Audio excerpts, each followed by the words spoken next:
My name's Andrew Thrift. I'm an enterprise solutions architect with a company called Fortinet. I'm based here in Queensland, and today I'm going to talk to you about cybersecurity protection, the why and where businesses are spending. So who's Fortinet? Fortinet's a global cybersecurity company. We're actually number one in the world at the moment in number of shipments. We've been around for about 20 years and we're publicly listed on the NASDAQ and S&P 500. We have over 50 products. The product that most people know us for is the FortiGate firewall. I've got one here, so you might have seen these out in the field. They're basically just a network security appliance that you can put into your corporate or school network or even your home network if you want, and it will protect your network from various cybersecurity threats.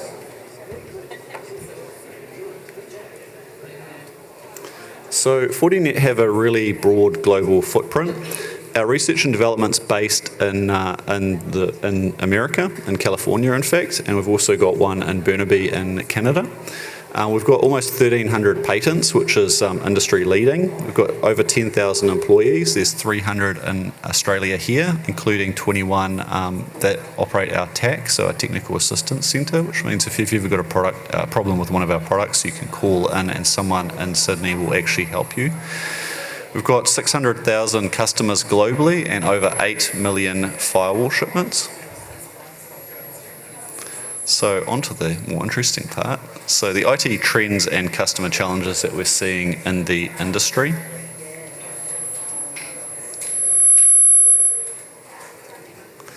We're seeing a change in the industry with digital acceleration.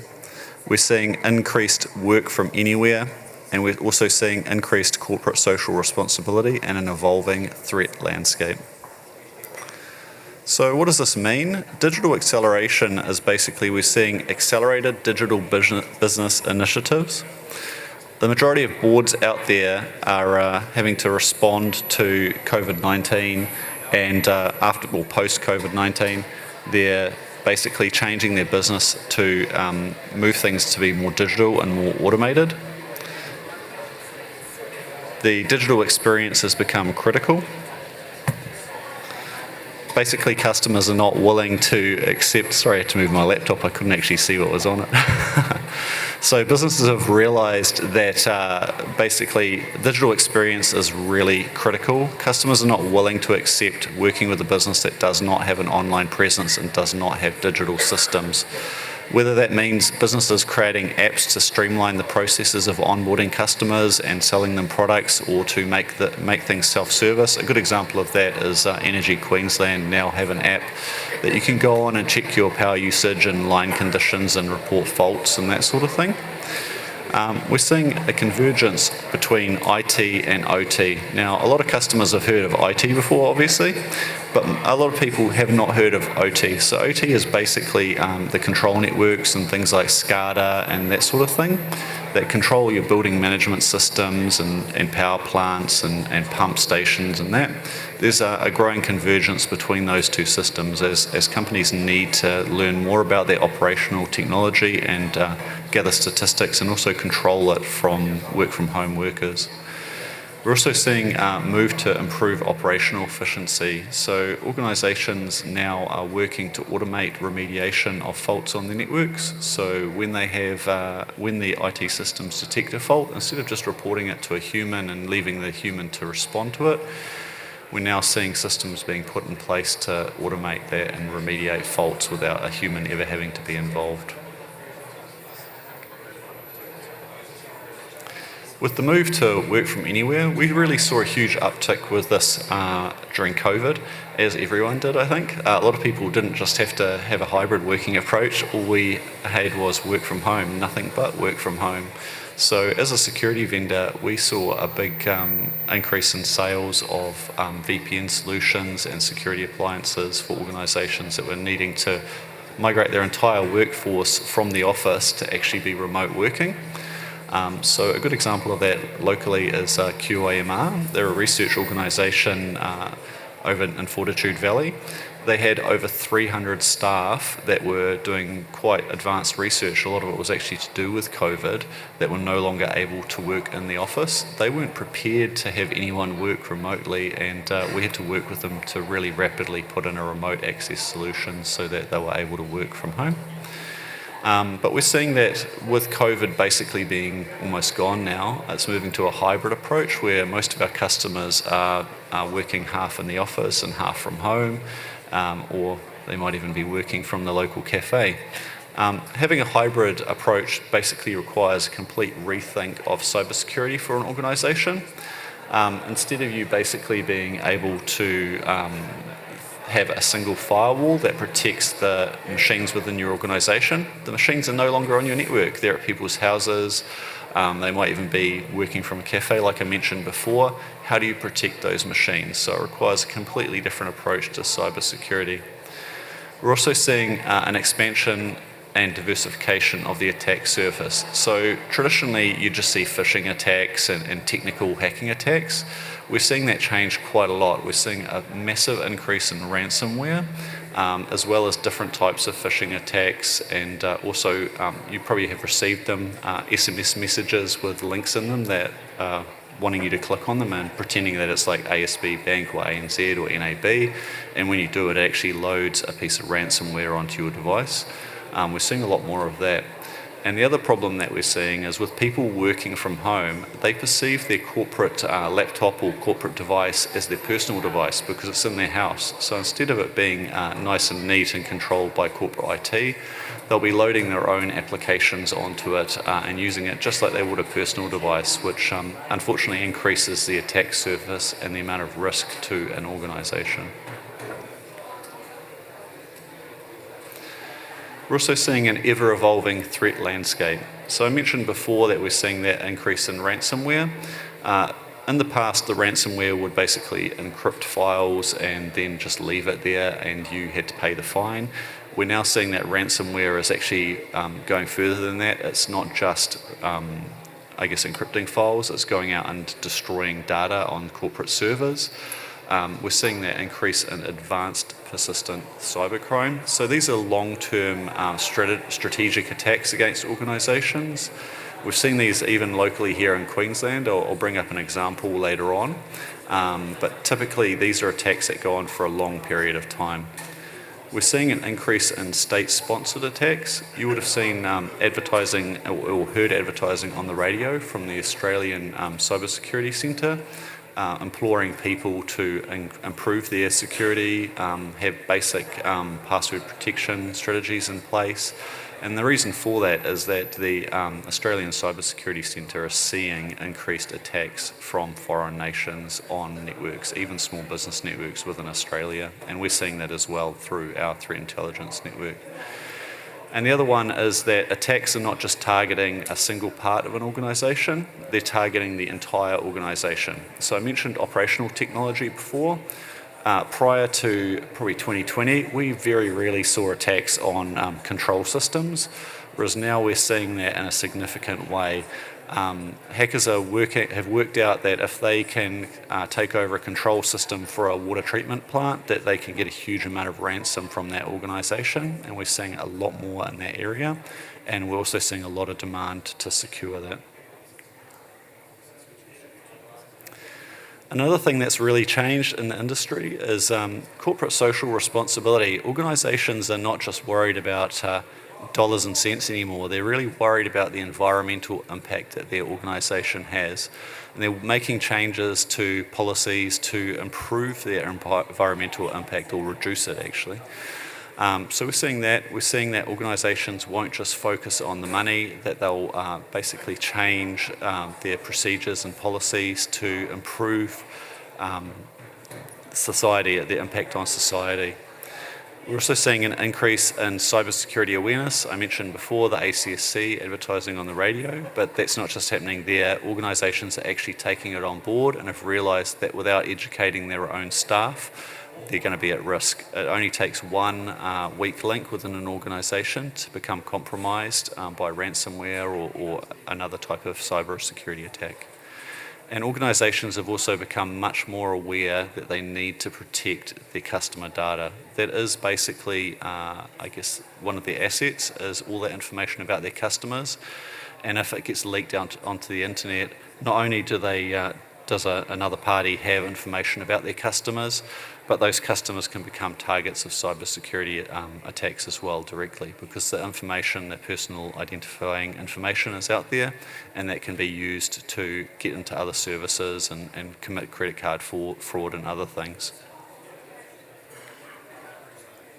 So in summary, cybersecurity challenges that we're seeing from customers are the work from anywhere, or the change to work from anywhere, the network edge explosion with devices being moved from not just the core out to the edge, and applications being moved from basically a core type application into the cloud and also being moved to the edge where they're closer to users.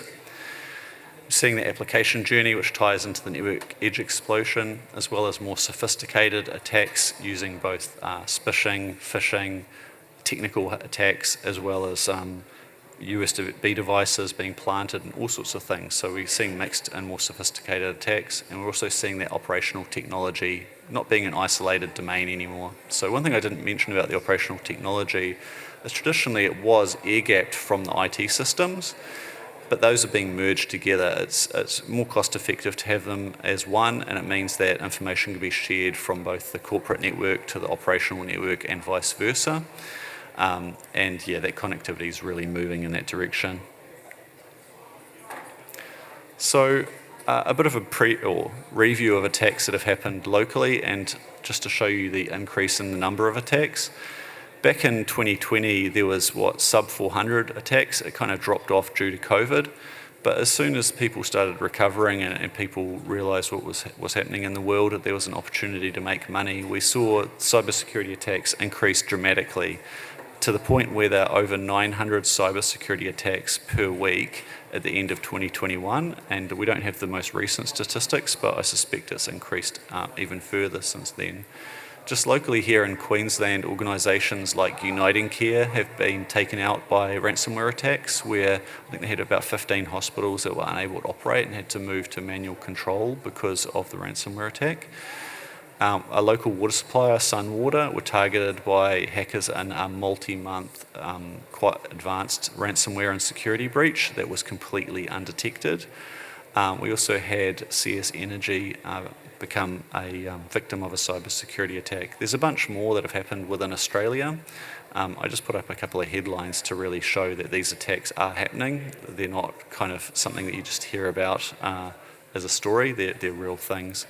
And I also put up some articles there about how nation-state actors are targeting organisations as well, because that's really happening out there.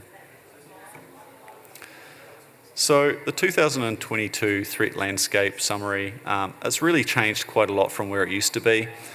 Hackers are not just targeting organisations, I guess, to get money out of them. They're targeting online systems, so esports platforms have become a massive target. You would have seen Sony were out for several days. No one was able to use their online service. Microsoft have had similar attacks against them. Malware has moved from being just against Microsoft Windows machines to now targeting Linux machines as well. Hackers have realised that basically the entire cloud is running Linux, and it's become a target of their malware. So not only can the machines on your corporate network become victims of malware and ransomware, your cloud instances running in Azure and AWS and GCP can be attacked as well, and they definitely are being. We're seeing that work from anywhere thing, so the attack surface is being expanded dramatically. I mentioned the shadow IT and people using applications. We're seeing customers running, well, end users using BitTorrent and all sorts of, I guess, loosely secure applications on their corporate machines. Seeing a weaponization of artificial intelligence. Now, AI is a term that's been thrown around a lot in recent years, but we're actually seeing hackers have worked out that they can automate systems to hack for them, and that they don't need to invest the amount of time that they previously were in committing technical hacks. They'll just use an AI system to do it for them, and that's really been prevalent in the crypto and blockchain space. So a number of exchanges have actually been hacked by automatic systems and lost very large amounts of money off the crypto exchanges.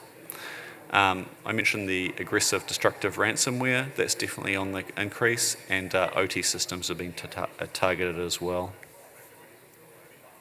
So what's Fortinet's vision and what technologies do we bring to the table to kind of counter this? So I mentioned the threat landscape that we were seeing is changing to advanced persistent cybercrime and the weaponization of AI. We're also seeing and pushing the convergence of networking and security. So traditionally you'd have your security systems and your networking systems, they were completely separate. We're now pushing that those become one thing so that your network systems are completely protected by your security systems. And we're also pushing and seeing a consolidation of security point solutions.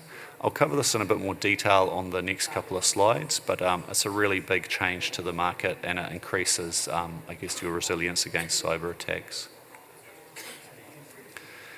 So in the past, you're probably aware of this, there's been a huge array of different security systems out there.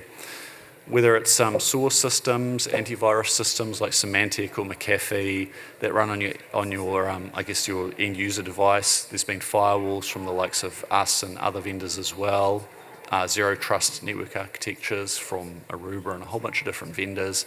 But the problem with them is that they didn't talk to each other. You required a SIM system for all of them to feed logs back to, and then that SIM system had to be set up to alert on those logs and create events when security events happened on your network, and then a human would generally have to respond to them.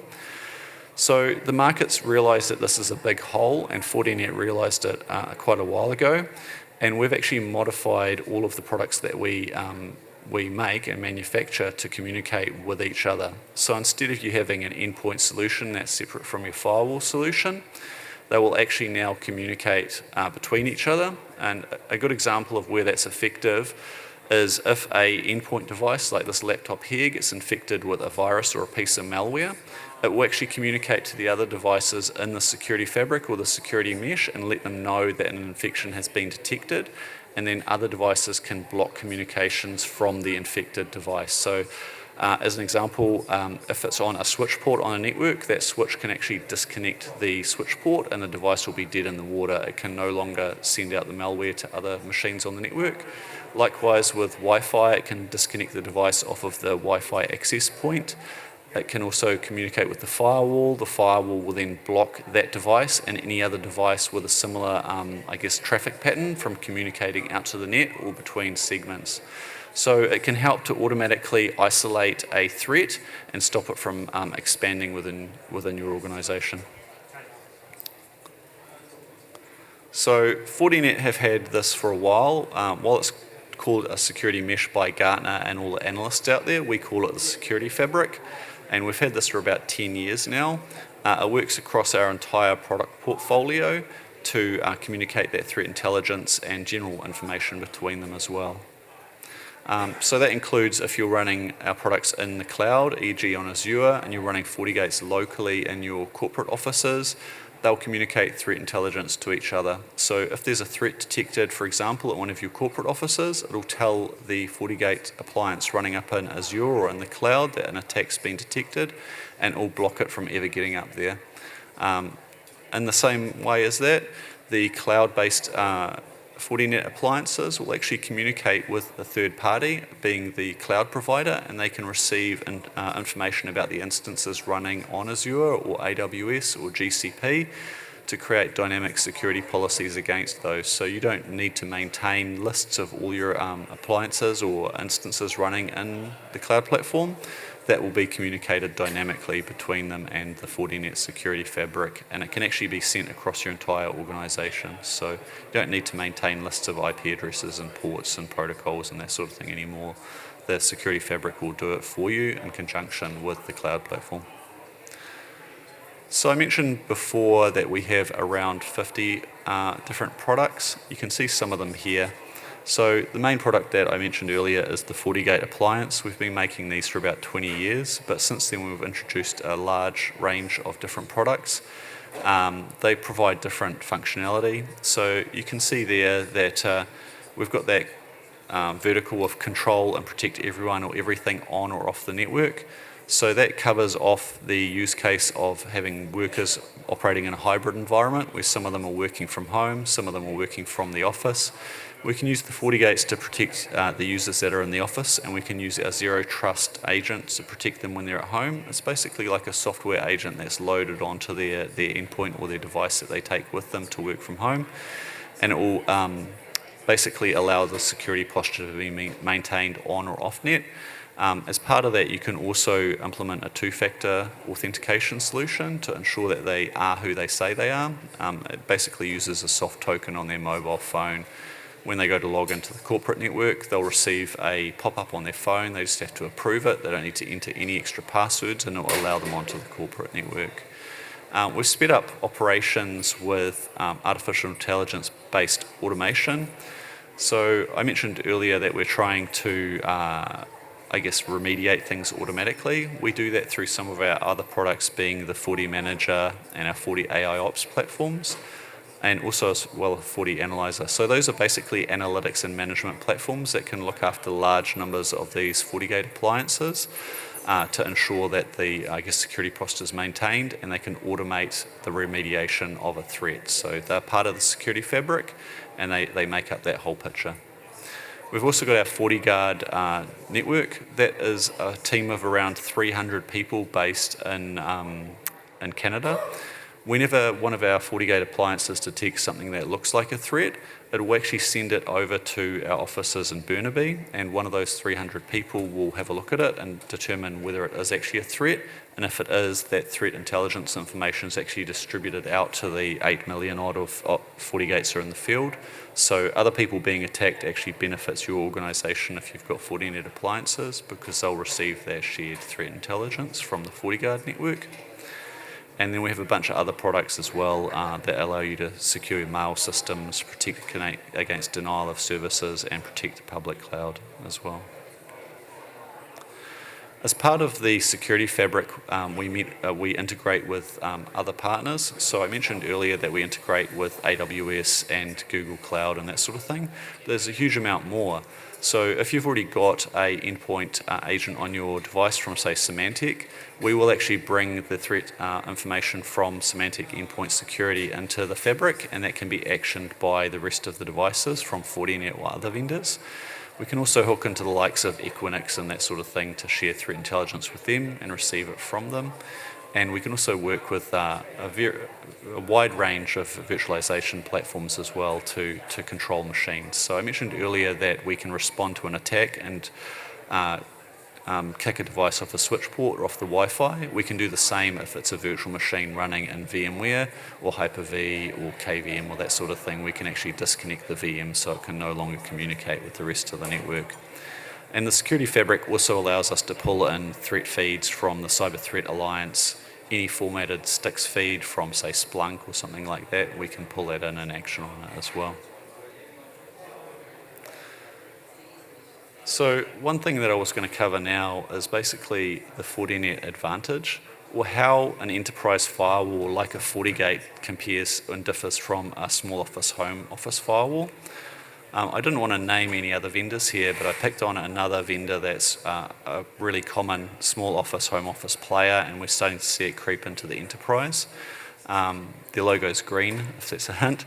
But basically the difference between a FortiGate appliance and the other vendor is that typically with a SOHO appliance, they're really just a stateful firewall. They'll protect against things, on the metrics of IP addresses and ports and that sort of thing. So you can have a bunch of devices with IP addresses, and you can create stateful policies between them. And that's it. You can't really provide any protection. Encrypted traffic goes straight through, even if the encrypted traffic contains a threat. The SOHO vendors generally cannot inspect that. With Fortinet, these appliances will actually decrypt the traffic. So if you're going to a banking website or you're downloading software on the internet and it's encrypted, the FortiGate device actually decrypts that traffic in hardware and will inspect what's inside it. So it can scan using the antivirus engine and look for threats there. It can look for malware inside encrypted traffic, and that will prevent it from getting into your network. Whereas with a SOHO vendor, it would typically go straight through the firewall, and then your endpoint agent would have to deal with it. The FortiGates will head it off and stop it from getting in the first place. Our visibility of applications is over 3,000 applications now. A lot of other vendors will have no application visibility, but in this example, they've only got 300. What that means is that the FortiGate can actually identify things like Facebook. So with a FortiGate, you can see the Facebook traffic, and not only can you see the Facebook traffic, but because we can also decrypt the Facebook traffic, we can see the difference between a like, a follow, a post, and we can actually restrict individual actions. So with a FortiGate in your network, you can stop people from posting to Facebook, you can stop them from watching videos. Likewise, with other cloud services like YouTube, you're able to allow them to only watch certain channels on YouTube, or to never upload videos to YouTube and that sort of thing. So it gives you that greater level of control, and yeah, it's a great solution. You can also do things like prioritize particular applications, like if your organization uses a lot of Office 365, you can prioritize that over non-business critical applications like social media and YouTube. We've also got a huge amount of intrusion prevention signatures. This is constantly growing. It's something like 20,000 now. But basically, these are signatures of what attacks and that sort of thing look like. So we can detect a much more wider range of attacks on your corporate network than other vendors. That includes things like unpatched versions of Internet Explorer, Firefox, web servers, you name it. The FortiGates will actually look at the traffic coming in, and if it sees an attack against the software that you're running, it will stop it dead in its tracks. We also support next generation firewall policies. That means that the device is not just a layer 3, layer 4 firewall. It can do antivirus inspection, it can do proper web filtering based on categories and things like that. That includes video filtering, DNS filtering, anti-spam, and a whole bunch more is all built into a FortiGate, but typically with a SOHO vendor, you can't do that. You'll need a separate license or a cloud service like Umbrella or Zscaler, whereas with the FortiGates, it's all built straight in. So I mentioned before that SSL inspection is not a common feature on the small office, home office appliances. That typically means that over half of your network traffic is unprotected. It can't be seen. We can't see or the other vendor can't see what's inside it, so it can't stop it. It means that no advanced malware protection can be used. It can't scan that traffic unless it's on just plain HTTP. And if you use common cloud services like Google and things like that, over 80% of their traffic is already encrypted. It might even be higher than that now. Most devices can't scan files over 5 meg, and they'll only scan certain file types, whereas the FortiGate will scan all file types that come through your network. The other big advantage that enterprise firewall has over a SOHO firewall is what we call our security processor. So this device here is not just a generic appliance that we've bought from some vendor in Taiwan. It's something that we've actually developed ourselves, including the silicon. So the actual chips inside here were developed by Fortinet, and they allow us to do things like do the SSL decryption at wire speed. They can do the intrusion prevention matching in hardware. So it means for the same amount of money that you'd spend on a Fortinet compared to another appliance from another vendor, you'll typically see 9 to 10 times more performance because of those dedicated chips that are in here that are doing the security inspection. A lot of other vendors will just use generic processors from Intel or AMD to do that inspection, and they're pretty slow. They're not really designed for security or even for network traffic, whereas the security processors in here are, and they're very fast. So this little appliance here has got one that we call the System on a Chip 4. It's an all-in-one processor and what we call ASICs that do the inspection. Some of our much larger appliances will have a generic Intel CPU and a bunch of other things called network processors or content processors that do the inspection. And this means that some of our largest appliances can do 3 or 4 terabits of firewalling and next generation firewall inspection on traffic. So we've got some customers in New South Wales that are actually doing those sort of throughputs and inspecting that traffic, like New South Wales Health are doing that. The other advantage that you have with Fortinet compared to the SOHO vendors is we are actually the most deployed firewall in the world. We outsell all of our competitors significantly, and the reason for that is, one, because we make our own hardware and our own chips, we can actually sell it. We're not constrained as much by the silicon shortage. The other one is that we have a wide range of firewalls, from small ones like this that will do a gigabit of throughput right up to the multi-terabit systems I mentioned before. Here in Australia, we're also number one. For a while there, we were lagging, but we've now moved into the number one spot. In this chart, it shows us against a bunch of other enterprise firewall vendors. That's because we sell so much more than them, and also the small SOHO vendors. So the SOHO vendors don't even register on this generally. And to really show the difference in, I guess, how widespread we are, this is the number of FortiGates that we sold in 2021, or actually from 2015 onwards. You can see that there was a huge jump starting in 2017, and since then we've really grown. A lot of that's come off the back of, I guess, telcos deploying our products. So if you buy a managed SD-WAN from Vocus or Lightwire or a lot of other vendors, telcos, they'll use our appliances. So we've seen a huge uptick in sales there. The other advantage we've got is that you get one platform for networking and security. You can use our FortiGate firewalls to protect your I guess, boundary of your corporate network. We've got other products that will protect the network itself, and network switching and Wi-Fi. We make all of those products, and we're leaders in a bunch of those areas. This is the ubiquitous Gartner Magic Quadrant, showing us as leaders for WAN edge infrastructure, which is what most people would call SD-WAN, as a leader for, I guess, enterprise network firewalls, and also not quite a leader for wireless LAN, but we're catching up pretty quickly there. The other thing I wanted to mention, and I touched on it earlier, is a big advantage of ours is our FortiGuard labs. This is our threat intelligence center that's in Burnaby, but this provides that threat intelligence out to the devices to do with web security, device security, and SOC and NOC tools.